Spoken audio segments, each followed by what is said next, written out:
Thank you for staying with us. This is still iBrand Daybreak, and here's the focus for today.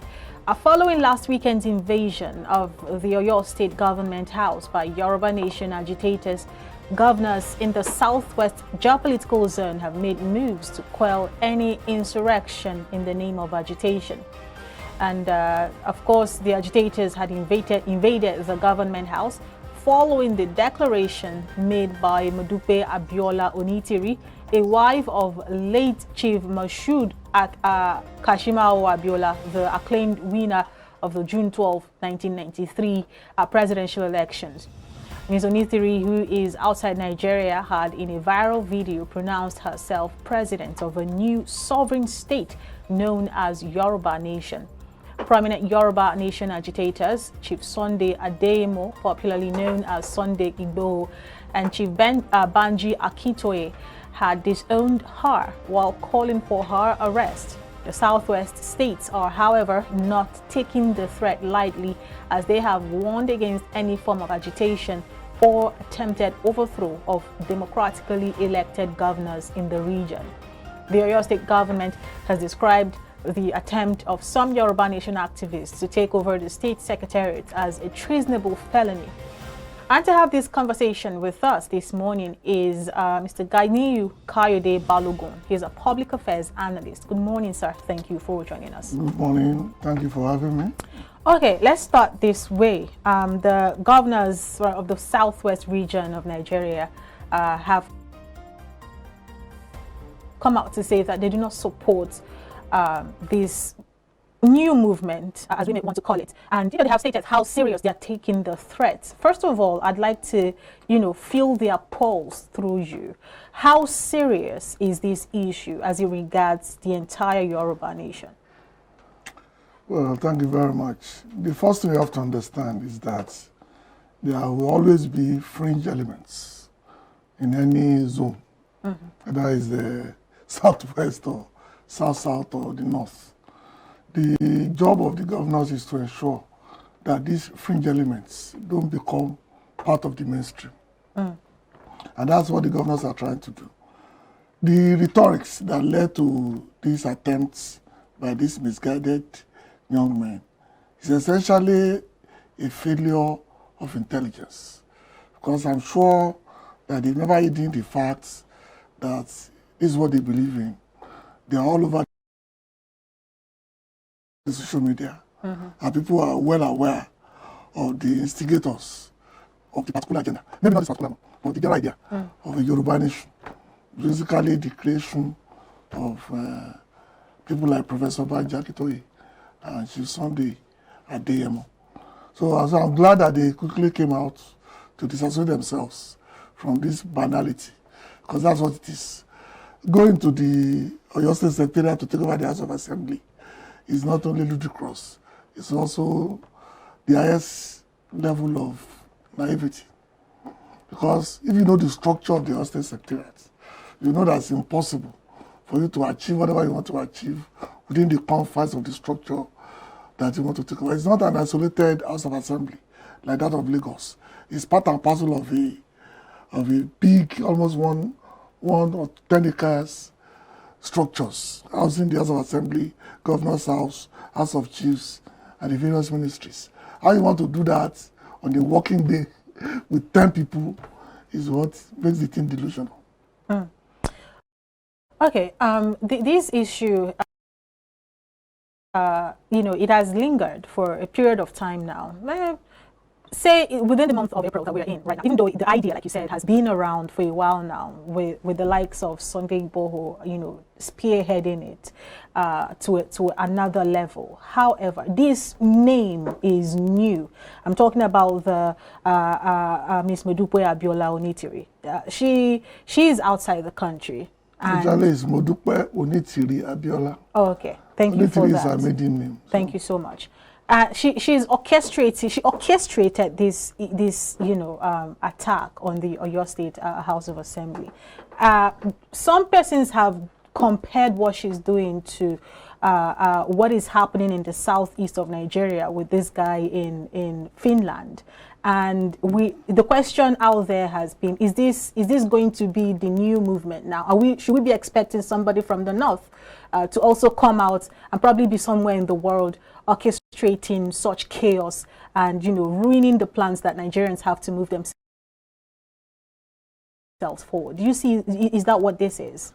No, this is just a delusional fellow pretending to do what she's not. Luckily, the Yoruba people, because now that they've bastardized the Yoruba nation as a description, the Yoruba people, one of the oldest civilizations in the world, have known how to handle people like this. We've done it in the past, we'll do it again. So she's not really at the level of Simon Ekpa. But what about Nnamdi Kanu now? This is something that will take a nip in the bud at the slightest opportunity. So there's no basis for comparison. Because things like this, we are used to it. We've always come together and crush it. We do not allow such inanities to change the narrative for us. Don't forget, we've been in the battlefront since June 12th. And so we have reasonable experience handling people or things of this nature. So we are not really bothered. So those making the comparisons are just looking for a needle in an haystack. It's really not at that level. This is more like a weekend football at the park. It's not Premier League like those ones are. So this is just Sunday morning football. Something we handle without even thinking of it. All right. That being said, we are not on this table, you know, endorsing violence, especially when a certain group of agitators, I would call them, take on state structures, like an attack on the Secretariat where you have, you know, the State House of Assembly and that of the governor's office and all of that. But then again, the fact remains that they are agitators, and we've had agitators across states. We have that of the IPOP. We know their objective, we know what they represent and what they are fighting for. We have the MEN movement of the Emancipation of Niger Delta, who was formerly headed by the now, you know, political figure whom we'll look at it from, Asari Dokubo. And now we're having Yoruba Nation. A certain individual who, you know, contested for a political office once said, when asked, what would be your approach to agitators? He said he would negotiate with them, he would dialogue with them because they have concerns, as long as those concerns are very much, you know, in the public domain where people can get to verify and all that. But then, what is your view as regards the Yoruba agitators? Is there something that they're agitating for, perhaps being sidelined, or their views are not being considered or brought to the front burner? Because it is not just enough to say, let's just, you know, wave them aside. They may have, you know, genuine concern, but how they go about it is yet another thing. What's your take on that? Well, two things, and this is going to take a while, because I'm not only the Osiari Onokakanfo of Yoruba land, I'm also the Otun Akogun of Ibadan land. So I'm an insider in every teach and word. Two things. One, everybody has concerns. Everybody. The constitution that we operate right now is literally the worst constitution you can have when you are talking about a federation. There is nothing federal about it. It's purely a unitary constitution given by the soldiers, because that's the way they operate. So people have concerns. But the constitution is also a trap, because they ensured before they left in 1999 that to change it, you require 2/3 of members of the Senate and the House of Representatives, and 2/3 of members of 2/3 of House of Assembly in Nigeria, which literally means that the constitution is going to stay forever. Because we are asking people across 23 states, 2/3 will be 12 years. We're asking people, House of Assemblies with different agenda, different interests, different things, to come together and agree on changing the constitution when some people are already enjoying the benefits. So you mean it's not designed to work? It was designed to fail very early. It was the sagacity of the early operators that really ensured that we lasted this long. Because it was obvious that the plan of the military was to hand over, cause trouble, and then come back in a year or two. But luckily, the then President Obasanjo did what I think, in my opinion, saved Nigeria. He removed all what they call the political soldiers. All these soldiers has tasted power out of the barracks, either as governors, social administrators, ADCs, whatever they've done. As long as you've served outside the military, he sacked all of them, thereby ensuring that the resources they've acquired cannot be used to destroy the Nigerian state. That's the historical background. Coming forward to 2024, the Constitution does not guarantee you freedom within the context of your statehood. That's why people can come into your area, do nasty things, and get away with it once there are people at the center. That is why these agitators are here at all levels. The people in the east want people out of their region. The south is probably the most police region in Nigeria today, with the level of roadblocks that's available for them. The southwest is the safest zone during Nigerian states. But things are coming to the zone that require certain things beyond the Nigerian police. So a lot of people agitating for statehood or for Yoruba nationhood, or whatever name they call it, are basically asking for, in their own way, that the Constitution be amended to give powers, dilute power to the states or to the local governments. That's what they're agitating for. That's what all Yoruba people are agitating for. Well, maybe not all, maybe 99.9%. But a lot of people are agitating the fact that let us control our resources. Let us do things within the context of our reality. What is good for you may not be good for the next person. So let's protect our territory. But this is not the way to go about it, especially when one of you is the president and you have access to members of the Senate, House of Assembly, and House of Reps. You've not exhausted all the available resources to ensure you get what you want. Nobody is happy with the Constitution. No part of Nigeria is happy right now, because anybody who takes over power can simply swing it to his part of the country. Okay. Yeah, I'm sure you remember a few weeks ago, some people were complaining that most of the police officers that became CPs are from a particular part of the country. Meanwhile,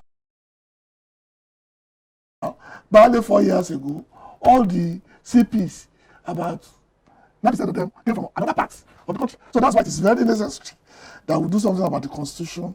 But again, this is not the way to go about it. All right, now that has been addressed, because obviously you have already stated that they have a growing concern, yeah, and those concerns must be looked into. Yeah. So like a big brother in the room, they are saying that they need to have a review of the Constitution, because those who crafted these constitutions didn't mean well for Nigeria. So now for that to happen, it will take a miracle. As a big brother in the room, I'm talking about governors across the West. What should they do at this point? Because you cannot throw a baby, as they say, with the bathwater. So what should they do at this point, since they understand that these concerns are germane? Well, they did the right thing. If you remember, they created Amotekun. That to me is the first real attempt at changing the narration within the context of Nigerian states. Because up to that moment, people thought it was impossible. But they did it. There were restrictions. For example, you can't use AK-47, you can only use pump action. All these will go with time. But ultimately, they've started the process. Not as quickly as all of us would want, mind you. But they've started. Because the moment they get Amotekun, others start having today, there are vigilantes all over the country under various names. In the north, I think they are called civilian JTF in some areas. Some areas they are called vigilantes. They even have one they call Vigilante Council of Nigeria also. They have their own uniform, like khaki. So we are moving in that direction despite the restriction of the Constitution. All over the world, it's very slow. The American Constitution has been amended, I think, only 14 times. And it's about 300 and something years old.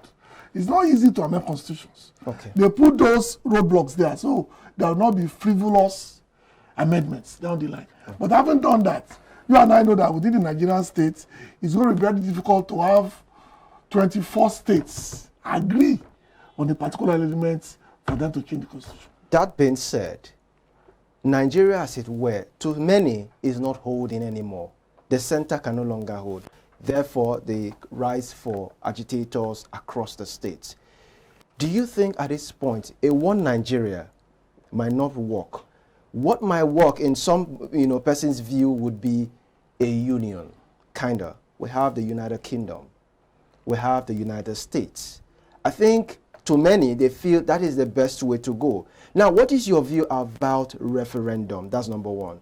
Number two, do you think, you might not be a lawyer though, I'm not. but you may have some level of understanding about the Constitution. So what does the law say about a certain ethnic group who decide that they have had the number to be able to withdraw from Nigeria and form a nation of their own? Number one, personally, I don't agree with the American system or the UK system. I prefer the UAE system.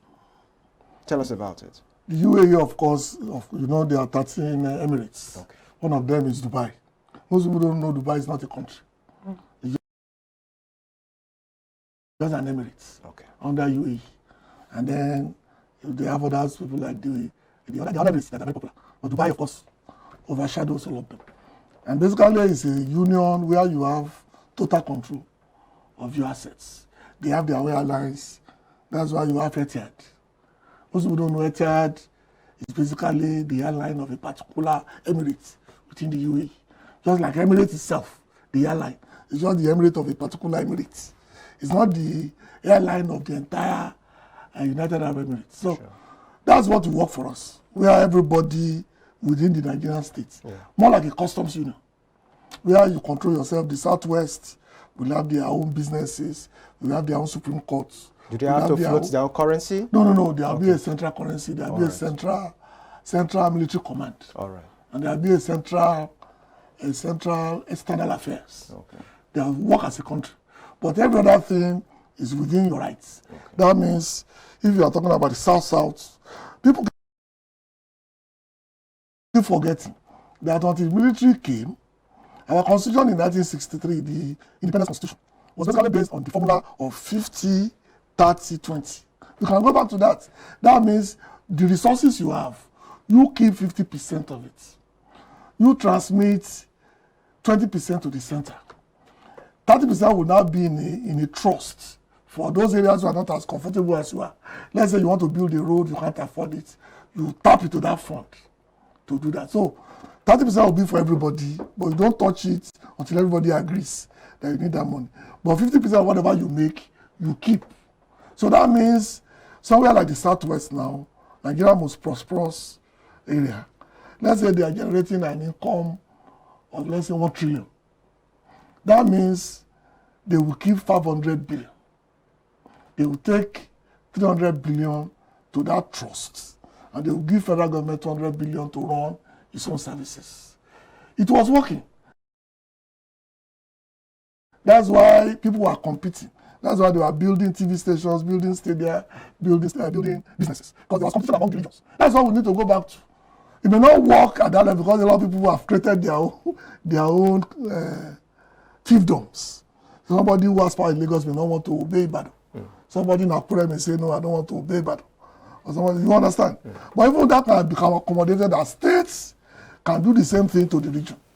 Lagos State generates 1 billion, keep 50 billion, send 30 to the region, send 20 to the suffering fund.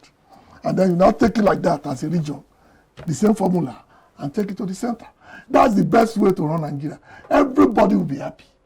If you like, spend your money sending people to Hajj, it's a problem. I will spend my money building facilities. In essence, go back to the regional system of like I said, it may not work at that level because a lot of people have created fiefdoms. They don't want to let it go. Somebody, when he doesn't want to go back to Enugu and take instruction. Somebody in Sanfara doesn't want to go back to Kaduna and be told what to do. Fine.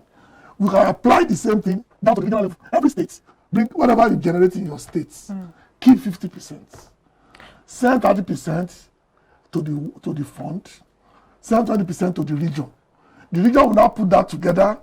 Let's say they now have, after putting together from all their states, they now have about 1 trillion. They too will now do the same thing and send it to the center.